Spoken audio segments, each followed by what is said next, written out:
ఇంతసేపు గుళ్ళు చూసిన నాకు ఒక్కసారిగా ఈ ప్లేస్ చూసాక స్వర్గంలో ఉన్నట్టు ఫీల్ వచ్చింది. Hey guys, welcome back to one more mini blog. మనం అయితే సెకండ్ ప్లేస్ ని విజిట్ చేయబోతున్నాం. అదే శిలాతోరణం. ఇది శ్రీవారి పాదాల నుంచి దగ్గరలోనే ఉంటది అనమాట. ఇప్పుడు మీరు వీడియోలో చూస్తున్నారు కదా, ఇదే శిలాతోరణం. యాక్చువల్లీ మన వరల్డ్ లో వాటికవే సహజంగా ఏర్పడిన శిలాతోరణాలు మూడంట. ఒకటి ఇక్కడ ఉంది, ఇంకొకటి అమెరికాలో, ఇంకొకటి ఇంగ్లాండ్ లో ఉందంట. ఇది 150 crores ఇయర్స్ బ్యాక్ దంట కూడా. బట్ ఇప్పుడు కూడా ఎంత బాగుందంటే చాలా బాగుంది. అండ్ శ్రీవారి మొదటి అడుగు శ్రీవారి పాదాల దగ్గర అయితే, రెండో అడుగు ఈ శిలాతోరణంలోనే అంట.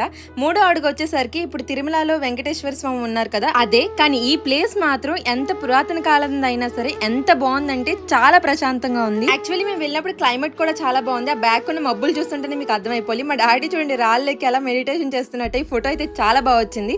దాన్ని చూసి నేను ఎక్కుతాను అని ఇది మొదలు పెట్టింది అనమాట.